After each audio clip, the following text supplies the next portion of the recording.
पूर्णमेवावशिष्यते। ओम शांति शांति शांति। शंकरं शंकराचार्यं केशवं बादरायणं सूत्रभाष्य कृतौ वंदे भगवन्तौ पुनः पुनः। ईश्वरो गुरुरात्मेति मूर्तिभेद विभागिने व्योमवद् व्याप्त देहाय दक्षिणामूर्तये नमः। ओम शांति शांति शांति। ओम श्री परमात्मने नमः। ओम श्री परमात्मने नमः। श्री भगवान उवाच श्रेयान् स्वधर्मो विगुणः परधर्मात् स्वनुष्ठितात् स्वभावनियतं कर्म कुर्वन्नाप्नोति किल्बिषम् सहजं कर्म कौन्तेय सदोषम् अपि न त्यजेत्। सर्वारम्भा हि दोषेण धूमेनाग्निरिवावृताः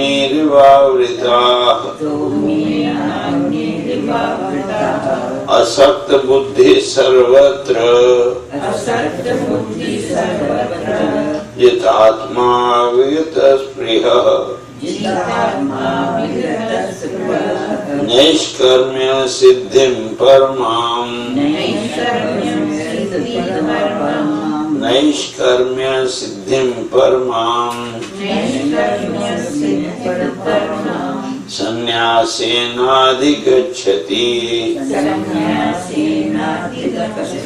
सिद्धिं प्राप्तो यथा ब्रह्म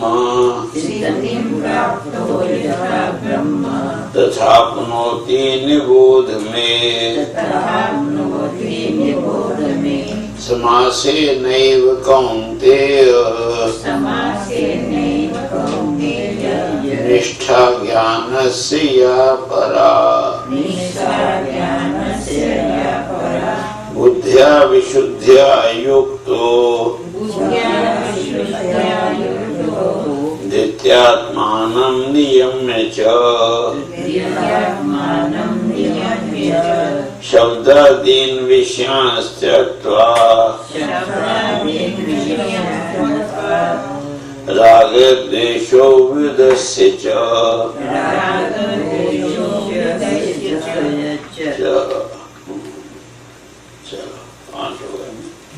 ये यहाँ से पाठ हुआ। चलो तो अब जो है पहले मनुष्य बनने के पहले भगवान कहते हैं कुछ कंडीशंस हैं। वो जो कंडीशंस हैं उनको ध्यान में रखना जरूरी है। सबसे पहली बात है अपना धर्म।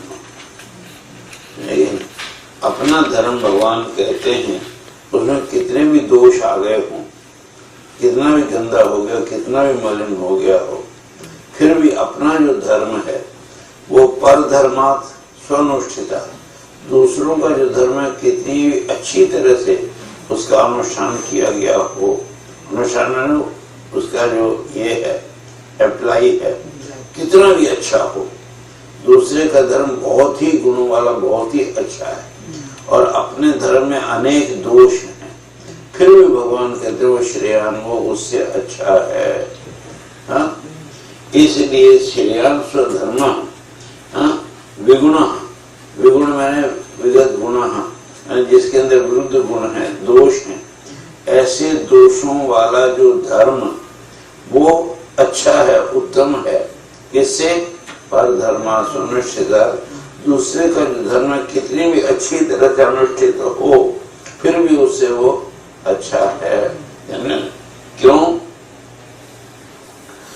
भगवान इस बात को कहते हैं कि स्वभाव नियतम कर्म कुर्वन्नाप्नोति किल्बिषः, जो जिसका स्वभाव है वो स्वभाव तो नियत है, और उस स्वभाव की नियति के पीछे दो चीजें हैं। कौन कौन सी कल बताई थी? हाँ, एक तो बोलो वर्ण और दूसरी आश्रम। वर्ण और आश्रम ये जो दोनों हैं, इन दोनों के द्वारा ही आपका स्वभाव निश्चित होता है, तो इसलिए वो वर्ण और आश्रम का तो पता ही है उम्र के हिसाब से। तो वर्ण आश्रम के अनुसार जो धर्म आपका निश्चित हुआ है उस धर्म का करने में ही आपका कल्याण है, वही आपके लिए ठीक है।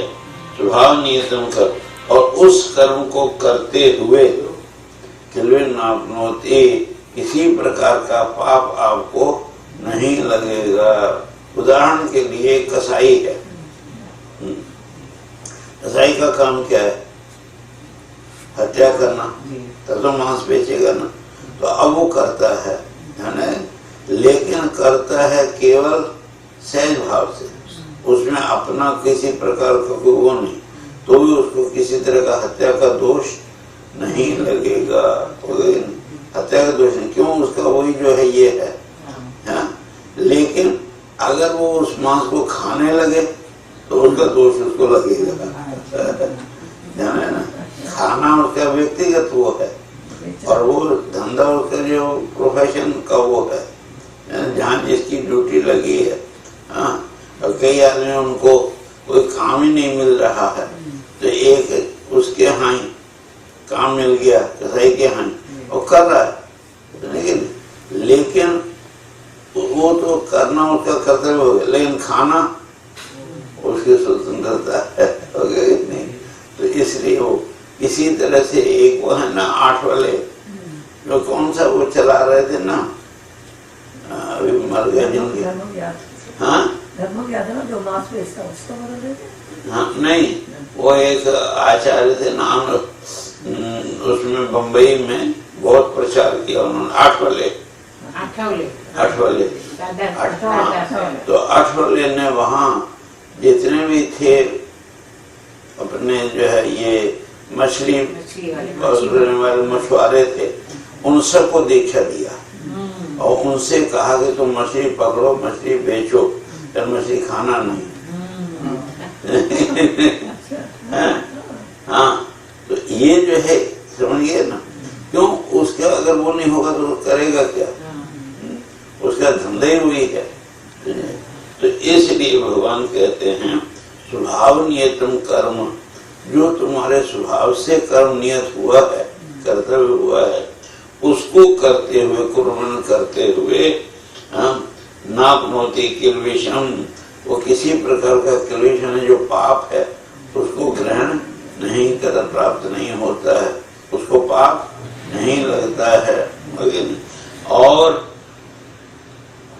वैसे भी आप सड़क पे चले जा रहे हैं, तो सड़क पे जाने से क्या होगा? आपके पैर के नीचे न जाने कितनी कीड़ियां आके मर गए, कितने कीड़े आके मर गए, तो उनकी हत्या होगी कि नहीं? लेकिन अब उनकी हत्या न हो इसे तुम चलना ही बंद कर दो, चलेगा? नहीं चल सकता, जीवन ही नहीं चलेगा। और तुम वो भी लेके चलो, जैसे वो चलते ना जैन लोग, क्या वो लेकर के, हाँ, वो धागे का बना हुआ जो है वो, तो उससे ऐसे ऐसे करते जाते हैं, तो उससे नहीं मरते क्या? हाँ, तो उससे नहीं मरेंगे क्या? वो उससे बल्कि ज्यादा मरेंगे। क्यों? तुम्हारा पैर तो इतनी जगह पर पड़ा, तो उसके लिए समझो 7 कीड़े आए, लेकिन जब तुमने पूरा ही किया तो उसमें तो 700 कीड़े मरेंगे। तो ध्यान में आएगी। तो इसलिए वो सहज है, उसके बिना आपका काम चल ही नहीं सकता। इसलिए फिर भगवान ने क्या किया, आगे चल के 18वें अध्याय में क्या कह दिया? हमने आज सुबह भी कहा था कि वो कर्म क्या कहलाते हैं? नित्य कर्म। क्या है? नित्य कर्म। नित्य कर्म तुमको करना ही पड़ेगा, नहीं करोगे तो पाप लगेगा, और करोगे तो कोई पुण्य नहीं मिलेगा। जैसे सफाई वगैरह करते हैं तो हुआ ना, तो इसी तरह से अपने अंतःकरण की सफाई के लिए 3 कर्म करने अनिवार्य हैं। कौन कौन से? यज्ञो दानम तपः कर्म न त्याज्यम कार्यमेव तत्। यज्ञो दानम तपश्चैव पावनानि मनीषिणाम्। भगवान कहते हैं कि यज्ञ, दान और तप, ये 3 ऐसे कर्तव्य हैं, धर्म हैं कि जिन्हें प्रत्येक व्यक्ति को, चाहे वो किसी भी वर्ण का हो और किसी भी आश्रम में रहता हो, सबको करना पड़ेगा। तो वो 3 कर्म क्या है? यज्ञ, दान और तप, जाने ना। तो यज्ञ का अर्थ बता चुके हैं विस्तार से। क्या है? आहुति देना, अग्नि में आहुति देना, वही तो यज्ञ है। और कौन सी अग्नि में? समष्टि में। व्यष्टि का समष्टि में दिया हुआ जो योगदान है वो यज्ञ कहलाता है, जाना कि नहीं? समष्टि में व्यष्टि का जो योगदान, तो समष्टि का मतलब समझते ना, टोटलिटी, और व्यष्टि का मतलब इंडिविजुअलिटी। तो इंडिविजुअल का जो अपने पूरे उसके लिए, वर्ग के लिए जो किया गया योगदान है वो यज्ञ कहलाता है, वो यज्ञ है। तो जैसे सबसे पहला है परिवार। परिवार एक समष्टि है। आपके परिवार में 5 सदस्य भी हो सकते हैं, 7 भी हों, 4 हों, जो भी हैं। तो जितने परिवार के सदस्य फैमिली मेंबर्स हैं, वो सारे फैमिली मेंबर्स अगर फैमिली के प्रति ये हों, क्या कहते हैं उसको, डेडिकेटेड, समर्पित हों, तो वो परिवार कितना महान बनेगा। 4 ही सदस्य हैं परिवार, तो चारों अपना अपना कर्तव्य करके और परिवार को देंगे। परिवार में है कौन? परिवार में वही 4 तो हैं। तो लेने वाले कौन? वही 4। और देने वाले कौन? वही 4। तो चारों ने अपना अपना भाग दिया और चारों को मिला, तो क्या होगा? परिणाम क्या होगा? सब परिवार वो हो जाएगा कि नहीं? पत्नी ने अपना काम किया, पति ने अपना काम किया, बेटे ने अपना काम किया, बहू ने अपना काम किया, या बेटी उसने अपना, तो सब ने अपना काम परिवार के प्रति समर्पित होके किया। व्यक्तिगत नहीं, इंडिविजुअल नहीं, परिवार के लिए जो उचित होगी, तो परिवार जो है क्या बन जाएगा? सारे बन जाएगा कि नहीं?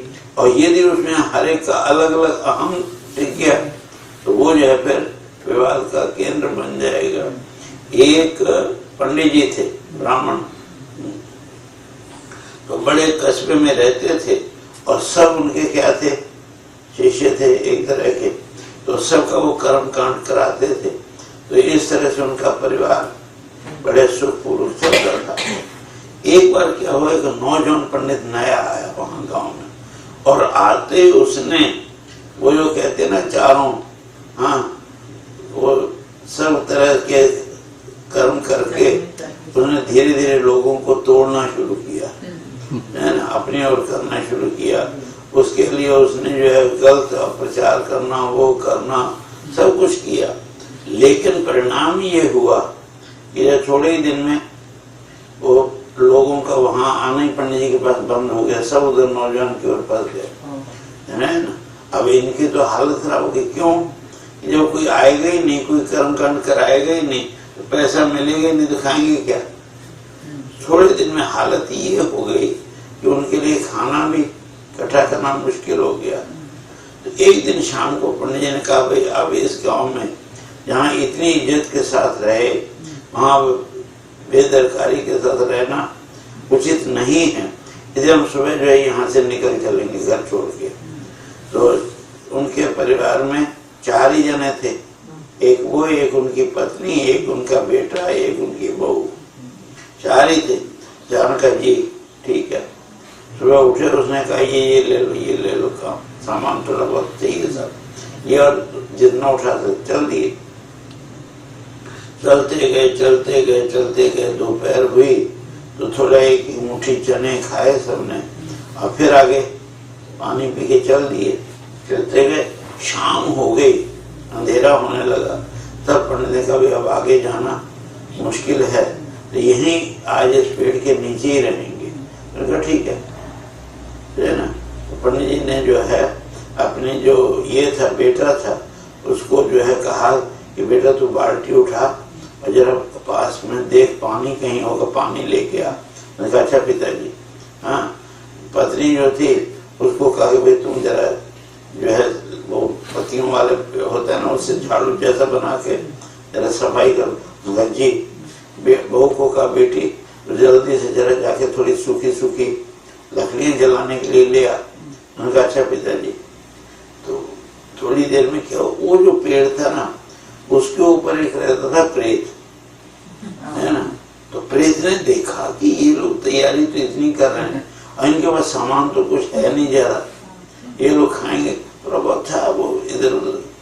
तो उससे रहा नहीं गया। तो उसने पूछा पंडित जी आपके पास कुछ है ही नहीं तो आप पकाएंगे क्या? तो पंडित तो उसमें था ही, थका हुआ था, तो कहा तुझे पकाएंगे। तुझे पकाएंगे।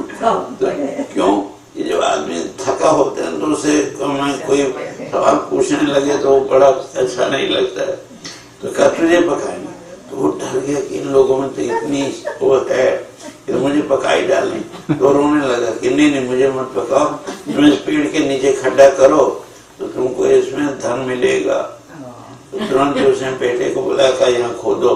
तो कड़छी होती है ना, कड़छी तो थी, उससे उल्टा खोदना शुरू किया। तो इतना खोदा 1 फुट, तो नीचे जो है 3 हंडियां सोने की मुद्राओं से भरी हुई मिली।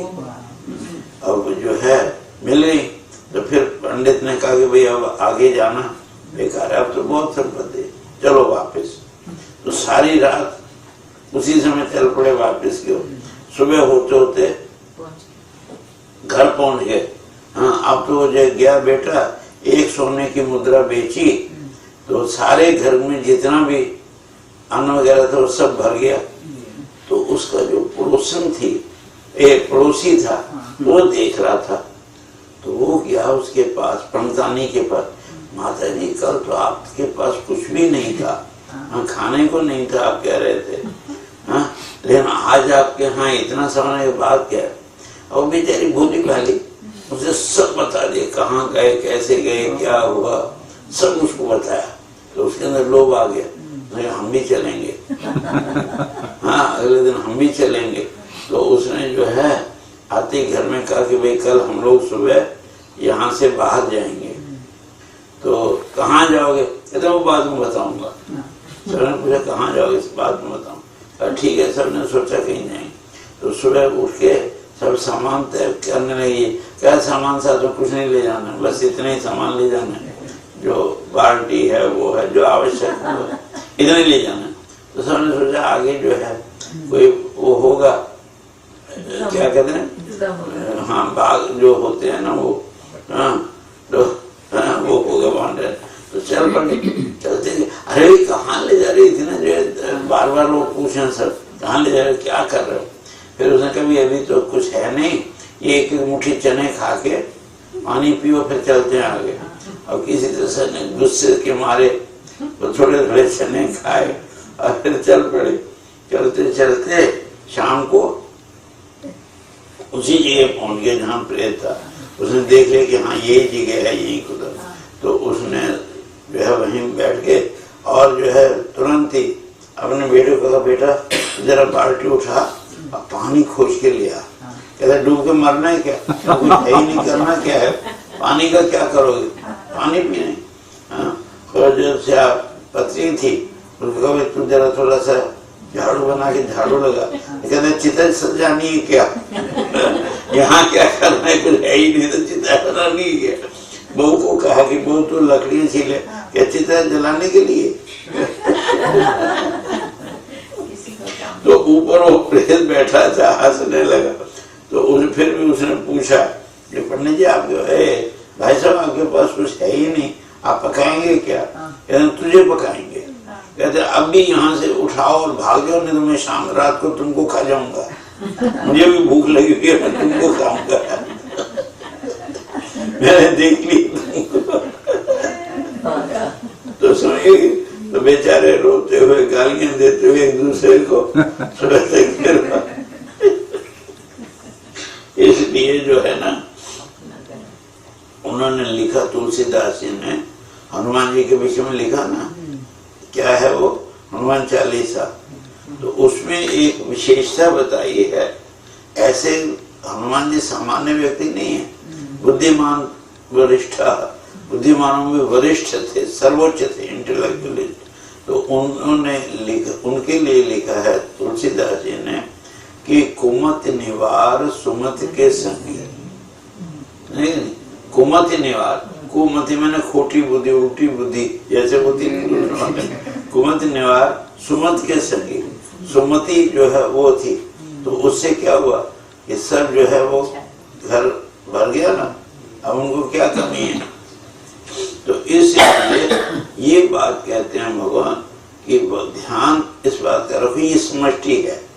समष्टि के प्रति जैसे वो चारों समर्पित थे तो वो उनको सब मिला, और ये नहीं थे तो रोते पीटते आए कि नहीं, स्यापा पीटते हुए आए वापस। तो इसलिए भी एक समष्टि है। इसी तरह से जैसे ये समष्टि है, इसी तरह दूसरी सृष्टि है समाज की समष्टि। समाज भी हमारा एक समाज है, हाँ? उस समाज के हम सब क्या हैं, मेंबर हैं। तो जिस समाज के सदस्य उस समाज के प्रति समर्पित होते हैं वो समाज महान कहलाता है। और जिस समाज में आपस में सब लड़ते हों गद्दी के लिए, चेयरमैन के लिए, उसे तो वो समाज भी चौपट हो जाता है। और तीसरा जो है समष्टि, तीसरी समष्टि है क्या, राष्ट्र। हमारा एक देश भी है, राष्ट्र भी है। उस राष्ट्र के प्रति अगर उसके नागरिक समर्पित होंगे तो राष्ट्र कितना भी छोटा हो वो सबसे मजबूत हो जाता है। अपने सामने देखो छोटा सा राष्ट्र है, कौन, इजराइल, लेकिन सारे जो है वो जैसे जो है चारों तरफ वो हों, उनके बीच में अकेली सैकड़ों सिंहों के बीच में एक अकेली बकरी वो है, फिर भी वो शेरों को दबाए हुए कि नहीं, है? तो इसलिए तो ये होता है समाज, राष्ट्र के प्रति समर्पण की भावना हो तो राष्ट्र महान बनता है। तो कितने हो गए, 3। और चौथी समष्टि होती है धर्म की समष्टि। धर्म भी आपकी क्या है, एक समष्टि। जब व्यक्ति उस धर्म के साथ जुड़े रहते हैं नहीं तो धर्म महान बन जाता है। और सब अपने अपना धर्म छोड़ के इधर उधर भटक गए तो उस धर्म का क्या होगा, है ना। इसलिए जो है कहते हैं कि वो भी क्या है, धर्म समष्टि। धर्म के प्रति जब सब लोग समर्पित होंगे धर्मो रक्षति रक्षिता, वो जो रक्षित जो धर्म है वो क्या करता है, सबकी रक्षा करता है, वो तुम्हारी रक्षा करेगा फिर। तो इसलिए, और 5वीं समष्टि है आत्म समष्टि। मैंने अपने आप के जो है अपने आप के लिए समर्पित होना। अपने अंदर भी तो बहुत मेंबर है ना, तो सबके प्रति समर्पित होकर जीना वो क्या है, आत्म यज्ञ है। तो इस तरह से कितने हो गए, ये यज्ञ है, पंच यज्ञ, यज्ञ तो पंच यज्ञ, 5 प्रकार के यज्ञ हैं। और वैसे तो बहुत से यज्ञों का वर्णन किया है वहाँ गीता के अंदर। देखो 3रे और 4थे अध्याय में कितने यज्ञ बताए, द्रव्य यज्ञ, तपो यज्ञ, योग यज्ञ, स्वाध्याय यज्ञ, ज्ञान यज्ञ, कई यज्ञ हैं। और दूसरी बात ये है कि वो भी बताए, यज्ञ बताए ना सब।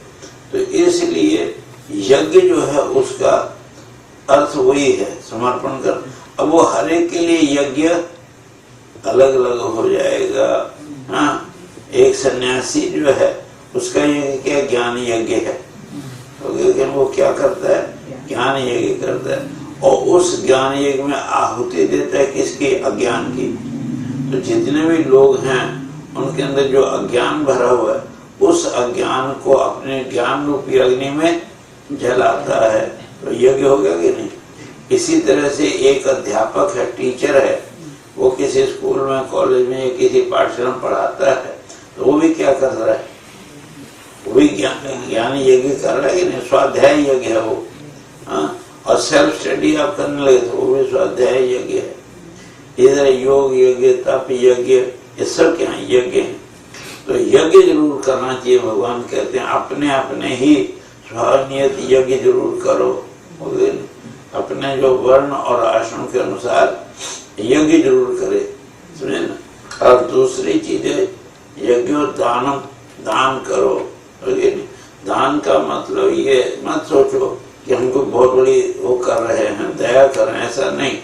बल्कि भगवान कहते हैं धन की शुद्धि के लिए क्या होना चाहिए? दान होना चाहिए। धन अभी वो पूछ रहे थे कहाँ जो है क्या, हाँ बंटी भाई, ये वो जो है भगवान वो बोलते हैं ना बांके बिहारी लाल की या बोलते हो कि नहीं? ये बांके बिहारी का मतलब क्या? तो जो टेढ़ा है, कभी भी आप कृष्ण की देखो फोटो को, मूर्ति को देखो तो टेढ़ी टांग से खड़ा होता है। ये टांग है सीधी और इसको टेढ़ी रखता है, इसे बांका कहते हैं। बांका माने टेढ़ा, तो टेढ़ी टांग रखता है। मैं जब छोटा था बहुत सोचा मैंने कि टेढ़ा ही क्यों खड़ा होता है, आदमी टेढ़ा ही क्यों खड़ा होता है, इसको सीधे खड़ा होना नहीं आता है। लेकिन जब शास्त्रों को अध्ययन किया तो पता चला कि हमारे शास्त्र में हर एक चीज क्या है? प्रतीक रूप से है, सिंबॉलिक है। और उन सिंबॉलिक सिंबल्स को समझ के अगर चलोगे तो जीवन सुखी होगा और तुम्हें अपनी संस्कृति का बोध होगा। और यदि सीधे ही रटा रटाया बोलते जाओगे उससे कोई फायदा होने वाला नहीं है। लकीर मत पीटो, तो खैर, तो इसलिए कहते हैं ये सिंबल्स हैं। तो मैंने देखा कि एक दिन मैंने बताया भी था कि पैर जो हैं वो गति के सिंबल हैं, गति है। और गति जो होती है दो प्रकार की, वो 8वें अध्याय में भगवान ने बड़े विस्तार से उसकी चर्चा की है कि अत्यनावृत्ति मन्या वर्तते पुनः। एक के द्वारा जो मोक्ष हो जाता है पीछे लौट के नहीं आता, और दूसरे के द्वारा लौट के आना पड़ता है, नहीं। तो इसलिए दो प्रकार की गति हो गई। हाँ, तो एक है ये जो पैर है इसको कहते हैं उत्तर, और ये दक्षिण।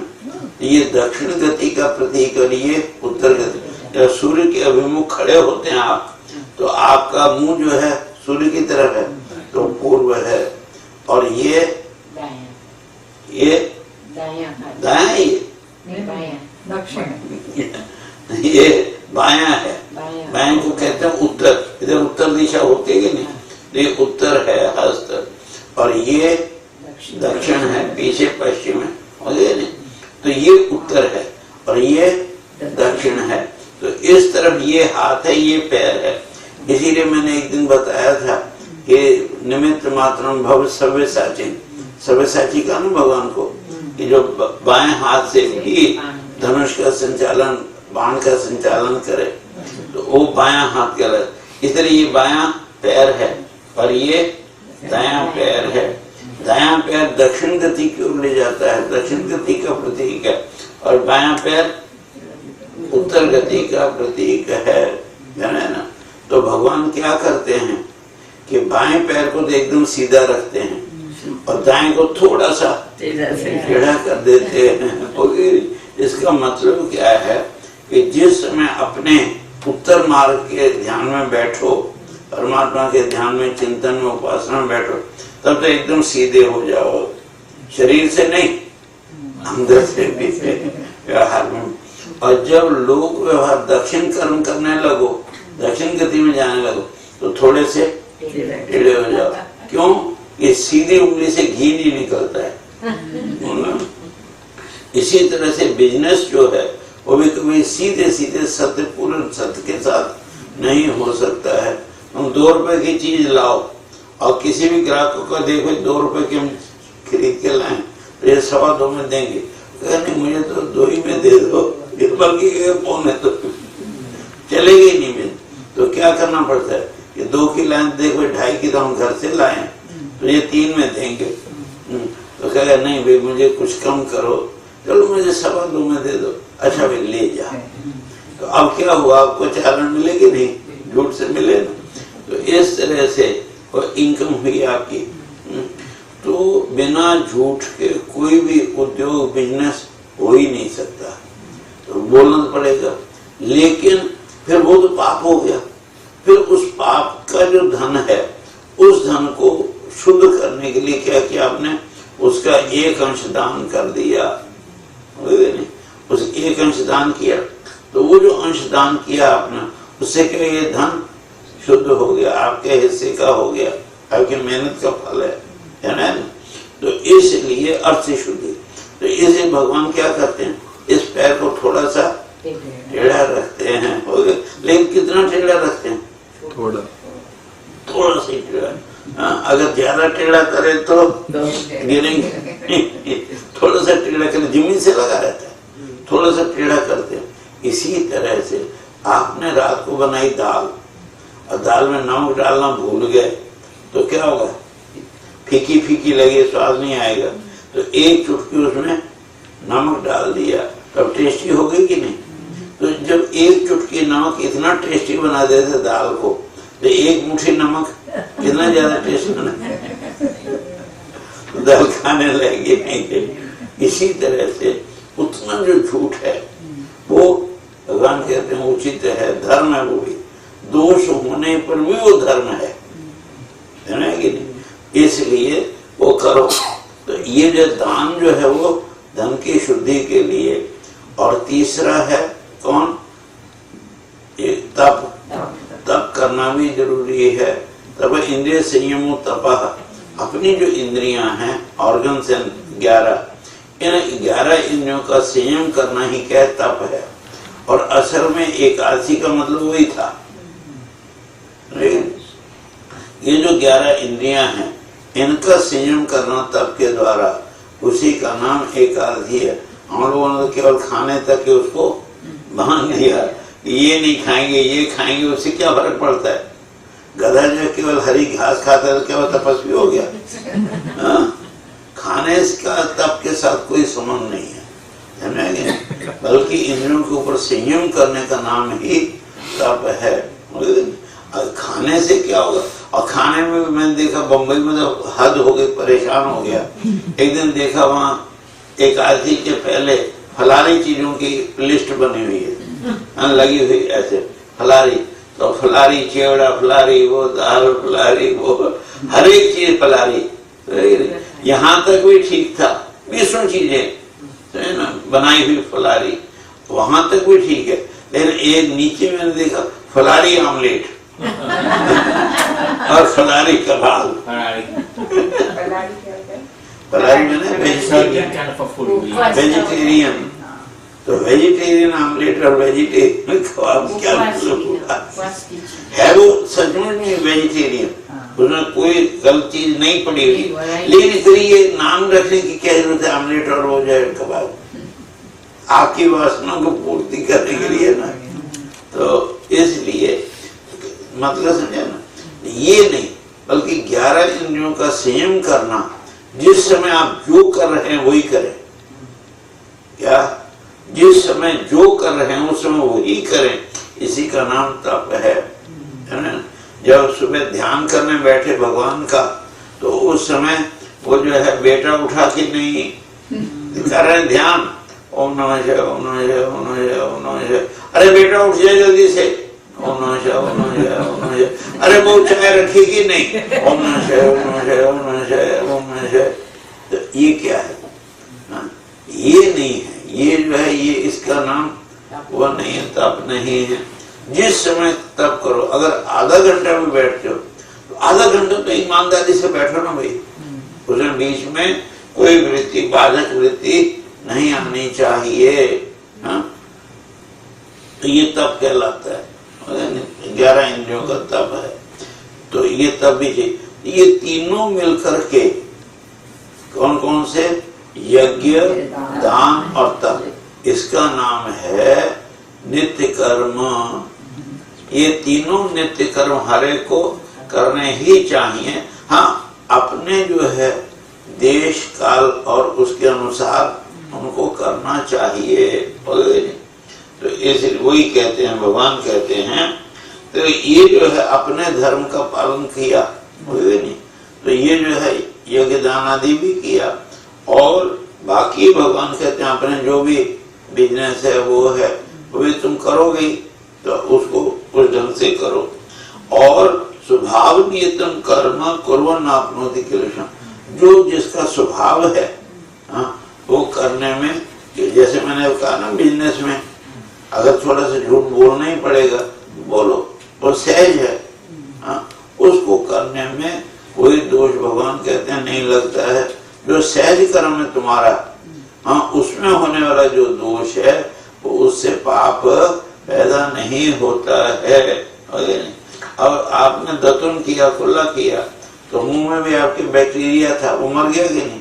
ये हत्या हो गई, हत्या हुई तो फिर जो है इसलिए कुल्ला करना बंद कर दो, ब्रज करना बंद कर दो। ध्यान है। तो ये सब जो है ना अतिवाद कहलाता है। क्या कहलाता है? अतिवाद। ये भी दोष है।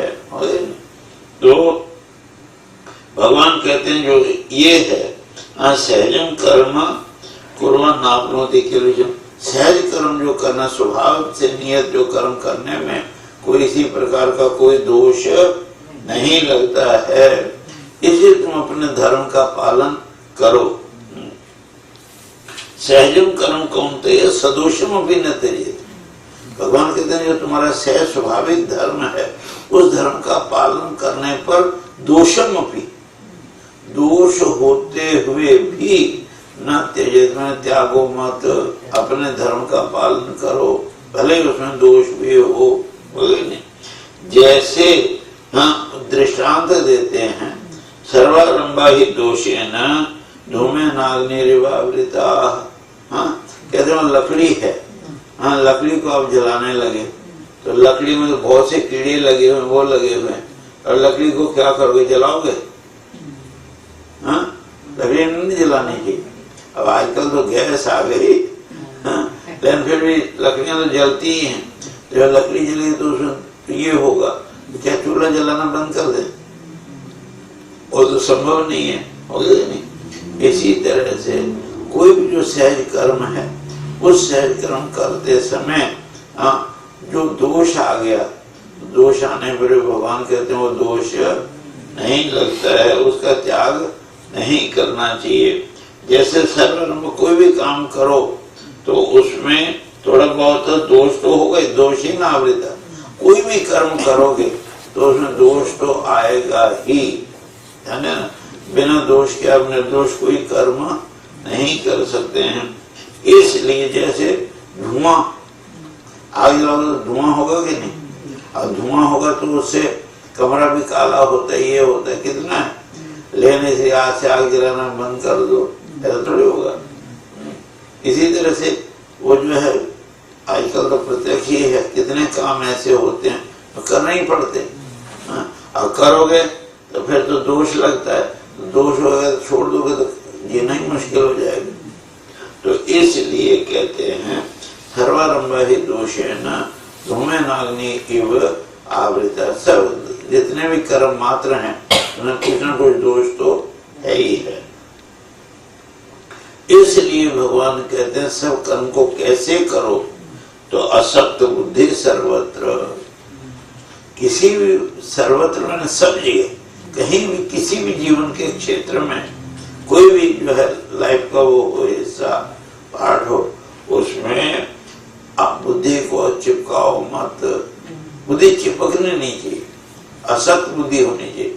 भगवान पीछे इसी 18वें अध्याय के 15वें श्लोक में इस बात को स्पष्ट करके आए कि जिसके जैसे नाहंकृतो भावो बुद्धि जैसे न लिप्यते हत्वा पि सैमा लोका न हंती न निबद्धते।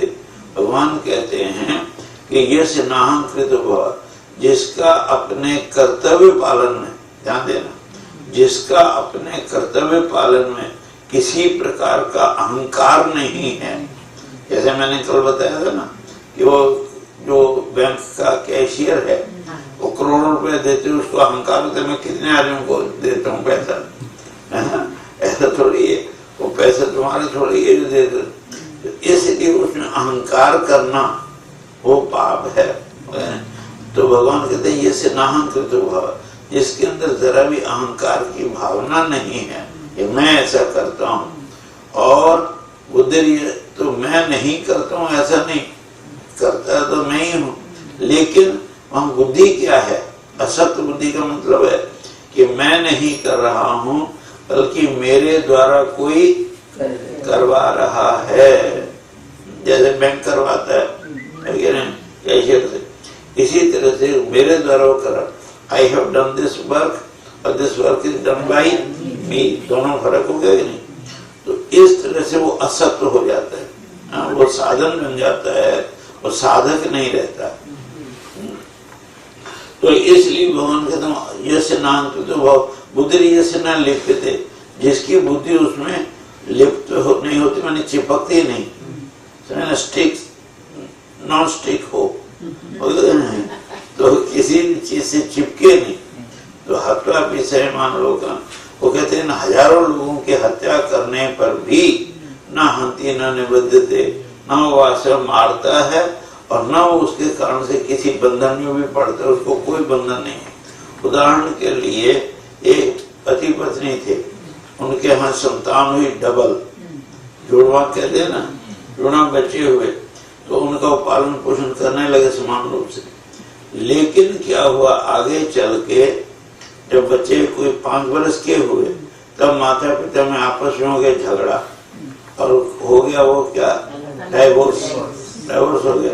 और एक एक बच्चा दोनों लड़के थे, दोनों ने एक एक लड़का ले लिया, है ना। तो जो पिता था उसने सोचा कि इतना बड़ा बच्चा है, इसको सीधे आर्मी स्कूल में भर्ती करा दिया, हाँ क्यों नहीं। और जो माँ थी उसने उसको लोकल जो म्यूनसिपल स्कूल है उसमें भर्ती करा दिया।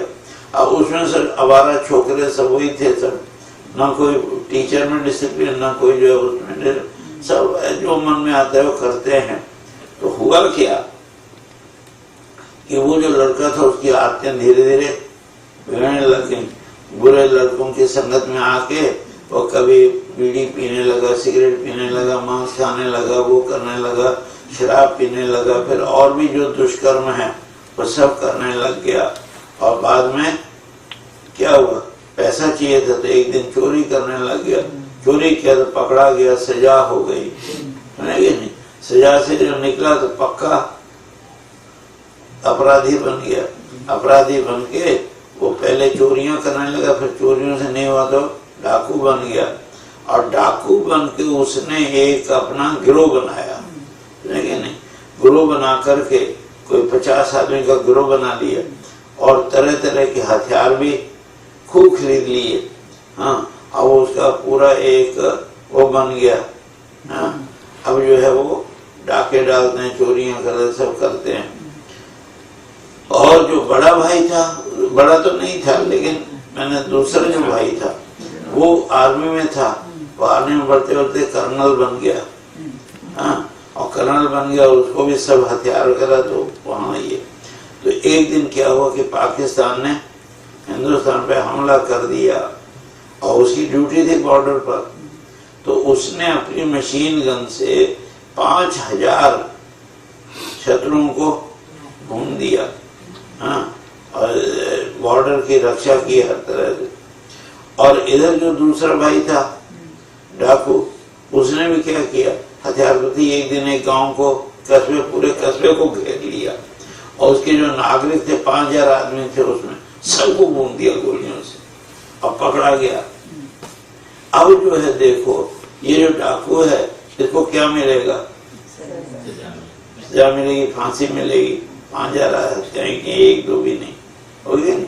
और वो जो कर्नल उसने 5000 की हत्या की है, उसको क्या मिलेगा, मेडल, परमवीर चक्र, क्या किया जाए, मेडल मिले। काम दोनों ने एक ही किया कि नहीं, दोनों ने एक ही कर्म किया, 5-5 हजार की हत्या की दोनों ने, ध्यान है। एक को परमवीर चक्र और दूसरे इनाम मिल रहे, दूसरे को फांसी मिल रही है। क्यों, कारण क्या, तो उसने कर्तव्य भावना से असत्य रहते हुए ही किया। और इसने अपने जो व्यक्तिगत उससे हाँ किया, तो इसका परिणाम ये हुआ। इसी तरह से एक आदमी ने क्या किया, दूसरे आदमी की हत्या कर दी, अब पकड़ा गया, केस चला और जज ने उसको फांसी की सजा दे दी। सारी अपीलों के बाद वो जब खत्म हो गई तो फिर उसको फांसी पे लटका दिया गया। जल्लाद होते हैं ना, क्या कहते हैं उसको, जल्लाद, उसने उसको फांसी पे लटका दिया। अब बताओ कितने आदमियों की हत्या हुई?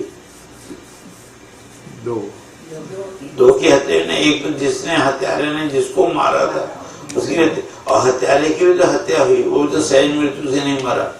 तो पहले जो मरा था व्यक्ति, उसके हत्या के लिए तो इसको फांसी पे लटकाया गया, और इसकी हत्या के लिए किसको फांसी पे लटकाया, जज को कि जल्लाद को? क्यों? इसने भी तो, जज ने भी तो हत्या करवाई और जल्लाद ने हत्या की, तो क्यों नहीं दोनों को सजा मिलती? उसका कारण वही है कि उनका उसमें किसी प्रकार का न जज की आसक्ति थी, न जल्लाद की आसक्ति थी। मुझे इसको मारना ही है, ऐसा जज के अंदर कभी भी भाव नहीं आता। वो निर्दोष भाव से, समभाव से जो है वो अपने कर्तव्य का पालन करता है। तो किसने मरवाया उसको, हत्यारे को किसने मरवाया बोलो? जज नहीं, उसने जो हत्या की थी, नहीं, कानून ने, जो विधि है, कानून ने, कानून के अनुसार उसने सजा दी ना, अपनी इच्छा से नहीं दिया। अगर वो कहता है कि भाई इसको 5 साल की सजा हो सकती है, ज्यादा नहीं, और वो कहते नहीं मैं इसको फांसी दूंगा, तो थोड़ी चलेगी। तो इसलिए तो ध्यान रखना, अनासक्त बुद्धि। तो इसलिए भगवान कहते हैं असक्त बुद्धि सर्वत्र। लेकिन उसके लिए क्या करना पड़ेगा? जितात्मा, अपने अंतःकरण को जीतना पड़ेगा, अपनी वासनाओं को जीतना पड़ेगा। अगर वासनाएं जो ऊपर चढ़ गई तो फिर तुम जो है कभी भी आसक्त नहीं हो सकते हो, अनासक्त नहीं रह सकते हो। इसी उसका जीतना जरूरी है। लेकिन उसके लिए, उनको जीतने के लिए क्या करना पड़ेगा? विगत स्पृहा, अपनी जो भी स्पृहाएं हैं, इच्छाएं हैं, कामनाएं, उनको कंट्रोल करना पड़ेगा, उनको त्याग करना पड़ेगा। और वो जो कर दिया, यदि वासना परित्याग करके फिर कर्म करोगे तो क्या होगा? तुम्हारा कर्म जो है वो भी अकर्म बन जाएगा, निष्कर्म बन जाएगा। तो इस प्रकार से भगवान कहते हैं कि सर्वत्र असक्त बुद्धि वाले हो जाओ, जितात्मा हो जाओ, और स्पृहा छोड़ दो, सब प्रकार की जो स्पृहा इच्छा है वो छोड़ दो। तो नैष्कर्म्यम सिद्धिम, वो जो निष्कर्मता की जो मोक्ष की सिद्धि है, उस मोक्ष की सिद्धि को परमाम संन्यासेन अधिगच्छति, उसको संन्यास के द्वारा ही ग्रहण कर सकता है। संन्यास का मतलब समझे कि नहीं? क्या क्या? नहीं याद आ रहा है। हाँ,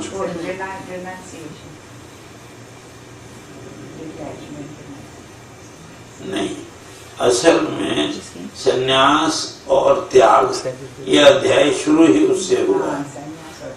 त्याग है ना, तो संन्यास का अर्थ है वैराग्य और त्याग का अर्थ है छोड़ देना। तो दोनों ही जो है एक ही क्रिया के दो रूप हैं, है ना। मैं आज से लहसुन प्याज नहीं खाऊंगा, मैंने क्या कर दिया? त्याग कर लिया, छोड़ दिया। और मैंने कुछ भी नहीं छोड़ा। यदि लहसुन मिला तो लहसुन ही खाया, नहीं मिला तो नहीं खाया। दूसरा कहते मुझे लहसुन ही चाहिए रोज, बिना लहसुन के मैं नहीं जी सकता हूँ। तो एक को लहसुन ही चाहिए और एक को लहसुन नहीं चाहिए। और जो विरक्त है उसको मिला तो भी ठीक, नहीं मिला तो भी ठीक। दोनों अवस्थाओं में वो हमेशा अपने आप को सम रखता है, सर्वत्र समबुद्धि होती है उसकी। तो उसको कहते हैं वैराग्य, और नहीं तो त्याग। तो संन्यास का अर्थ है वैराग्य, किसी भी चीज में राग नहीं रखना। कोई भी नया संकल्प नहीं करना। सर्व संकल्प सन्यासी योगारूढ़ तदोच्यते, छठे अध्याय भगवान ने कहा सर्व संकल्प सन्यासी। अब कोई भी संकल्प करता ही नहीं, मुझे ये चाहिए और मुझे वो नहीं चाहिए, ऐसा कुछ भी नहीं। जो मेरे प्रारब्ध में होगा मिलेगा ही, जो मेरे प्रारब्ध में नहीं है वो चाहने पर भी नहीं मिलेगा, जो प्रारब्ध में बिना चाहे भी मिलेगा, फिर चाहना क्यों करते हो, है कि नहीं? तो वही बात कहते हैं भगवान। तो इसलिए जो है सन्यासी नादि गच्छति, हो गई नहीं? तो यही भगवान कहते हैं क्या है, नैष्कर्म्य सिद्धि है, हो गई नहीं? अब ये जो सिद्धि प्राप्त करने के लिए भगवान इस बात को कहते हैं कि भाई क्या करना चाहिए, तो इस बात को भगवान बताएंगे आगे। कहाँ? तो ये तो ये हो गया। मिल गया। तो जो है इसे भगवान ने कहा कि वो सिद्धि तो प्राप्त कर लेगा, नैष्कर्म्य सिद्धि परम उसको प्राप्त करेगा, लेकिन वो जो सिद्धि है, सिद्धि प्राप्त हो यथा ब्रह्म, जिसने ब्रह्म को प्राप्त कर लिया है, सिद्धि प्राप्त है, वो जैसा तथा थी, जैसे उसको प्राप्त करता है उसको हे कौन्तेय तुम्हें समास से नहीं, संक्षेप से फिर से कहता हूँ, स्पष्ट करने के लिए मैं इसी को, क्यों मैंने पहले कहा था कि जो गुरु है उसका एक कर्तव्य है कि शिष्य के अंदर किसी भी प्रकार का अज्ञान न रहे। अगर वो संकोच से भी ना पूछता हो तभी अपनी ओर से उसको बता दो, हो गया कि नहीं? तो वही भगवान कहते हैं कि ये जो मैंने पिछले श्लोक में कहा था उसी की व्याख्या है। ये कह तो चुका हूं मैं जो कहना था, लेकिन उसी की व्याख्या करते हुए कहते हैं कि इसके लिए क्या करना पड़ेगा, पहले सबसे बुद्धिया विशुद्धिया युक्त, अपनी बुद्धि को विशुद्ध करो, अर्थात अपनी बुद्धि के अंदर जो भी रजोगुण और तमोगुण के कारण से आए दोष हैं उन दोषों को धीरे धीरे निकालो, हो गए नहीं? हाँ, इतनी बात है, यहाँ तो नहीं, लेकिन पहले भगवान ने कहा था कि शनै शनै रूप में बुद्धिया धृति गृहीत, धीरे धीरे वैराग्य भी हो तो एक दिन में यूं फाड़ा चल दिए, मन के अंदर 1000 वासनाएं भरी हुई हैं, 1000 कर्तव्य भरे हुए, और फिर भी घर छोड़ के जो निकल गए। हाँ, और फिर वहां जाके भी क्या हुआ, तो याद आ रही है उसी की, अरे घर तो छोड़ के गए और सन्यास ले लिया। क्या ले लिया? सन्यासी। अरे वो बेचारी क्या करती होगी, पत्नी क्या करती होगी, कहाँ पड़ी होगी, अरे वो बेटा छोड़ के आया मैं, बेटा तो रोता ही होगा बेचारा, क्या। अब ये करने से अच्छा है कि मत आओ, ध्यान है कि पहले क्या करो, धीरे धीरे इसने रूप में, बल्कि भगवान ने तो 25 वर्ष का समय उसके लिए दिया है। कितना? 25 वर्ष का समय उसके लिए दिया है, जिसको हम लोग क्या कहते हैं, कौन सा वो है, तीसरा आश्रम, वानप्रस्थ। तो वानप्रस्थ का मतलब कई लोग समझते हैं जंगल में चले जाओ, ऐसा मूर्खतापूर्ण अर्थ नहीं। वन शब्द का अर्थ है उपासना, है ना? केनोपनिषद आप लोगों ने पढ़ा है कि नहीं? हाँ, उसमें मंत्र अंतिम में आता है तद् तद वनम नाम तद वनम इत्युपासितव्यम, कि वो जो परमात्मा है, हाँ, कौन सा उपास्य परमात्मा, उसका वन नाम है, तद वनम नाम तद वनम इत्युपासितव्यम, उसके वन रूप से ही क्या करनी चाहिए, उपासना करनी चाहिए। तो ऐसी अवस्था में वन हो गया वो, हाँ, और उस वन में प्रस्थान करना, मैंने उपासना में प्रवेश करना। आज तक हम गृहस्थ आश्रम में थे, तो गृहस्थ आश्रम में हमने खूब किया, हाँ, मेहनत किया, कमाया खाया, पाप भी किया, पुण्य भी किया, सब किया, जो कुछ भी किया। अब बेटे थे, बेटा है, बेटी है, उसको खूब अच्छी तरह से योग्यता पूर्वक पढ़ाया लिखाया, सब कुछ किया, हाँ, तैयार कर दिया, सबकी शादी कर दिया। हाँ, अब आगे उनके बच्चे भी होंगे, वो भी होगा, वो भी होगा, वो भी होगा। ये सब चक्कर में न पड़ के अब क्या करो, धीरे धीरे शनैः शनैः अपनी वृत्ति को उनसे हटाते जाओ। बेटे ने अगर कोई काम अच्छा किया तो भी ठीक है, नहीं किया तो भी ठीक है। उसने हमसे पूछा तो बता दिया, नहीं पूछा तो कोई जरूरत नहीं है। और हमारे पूछने पर जो हमने बताया उससे उसको फायदा हो गया तो भी ठीक है, नुकसान हो गया तो भी ठीक है, हमारा क्या। हाँ, तो इस तरह से पूरी तरह से क्या कर दे, धीरे धीरे हाँ वो हो जाए। तो अब बेटे को बहू को आगे करते गए, बेटी को जमाई को आगे करते गए, और अपने धीरे धीरे कौशल्य में क्या होते गए, पीछे होते गए। और जो भी करे उसमें दखल देने की जरूरत ही नहीं है। वो जो है बेटा बहू है या बेटी जमाई है, तो वो भी अपना प्रारब्ध लेके आए हैं कि हम ही ठेकेदार हैं सबके। तो अपने ठेकेदारी को छोड़ो, अपने हाथ को छोड़ो, जो करता है करने दो, जो होता है होने दो।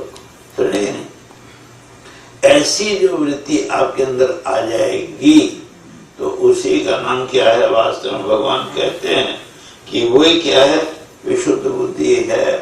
तो वैराग्य हो गया। तो वैराग्य के द्वारा जितने भी आपके दोष थे जो आके आपको पकड़ के करवाते थे, अब वो नहीं करवा सकेंगे। नहीं करवा सके तो बुद्धि अपने आप ही शुद्ध होती जाएगी। तो इसलिए भगवान ने कहा बुद्धिया विशुद्धिया युक्ता, और धृत्यात्मान नियमित, धृति के द्वारा धैर्य पूर्वक क्या होना चाहिए, धैर्य पूर्वक अपने अंतःकरण का क्या करे, नियमन कर ले, कंट्रोल कर ले, कंट्रोल कर। और इस तरह से कहते हैं नियमित, और शब्दादीन विषय तक का ज्यादा बोलना, बहुत वो करना, शब्दादि का प्रयोग करना, उसको छोड़ के मन को शांत करना शुरू कर दे। राग द्वेषो विदस्य, और राग और द्वेष को एकदम धीरे धीरे छोड़ दे। विवेक से भी, हाँ विवेक मैंने एकांत में बैठा, अब वो जो है दोस्त जहाँ वहां चलो, वहां चलो, वहां घूमो, ये नहीं। जितना हो सके एकांत में ही रहो, अकेले रहो।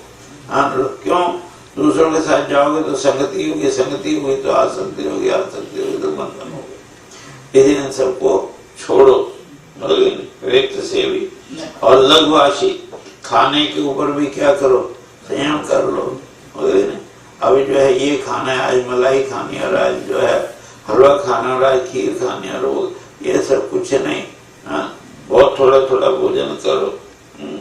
और ये काय मानस, और अपनी वाणी, मन और काया, इन तीनों का संयम करो। इन तीनों के संयम का नाम ही तप है।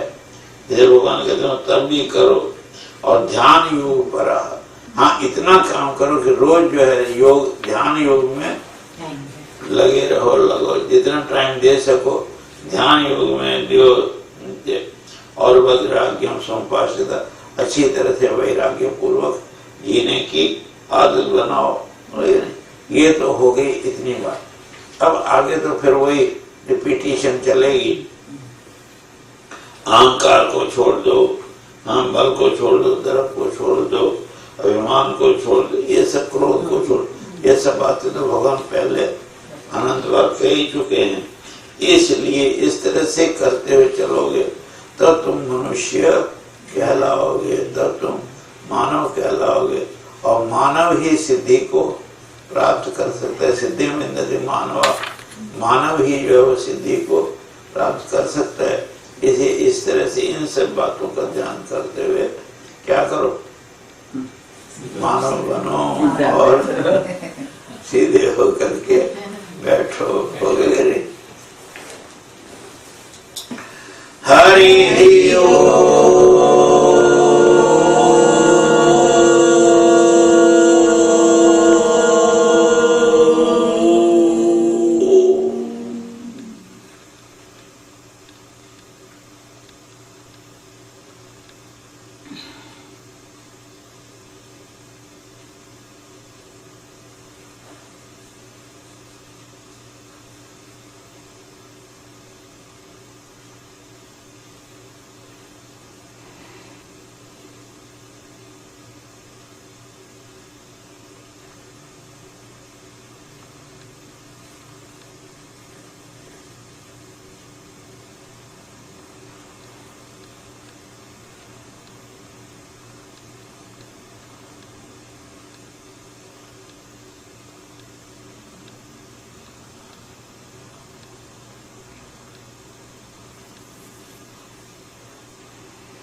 शंकरं शंकराचार्यं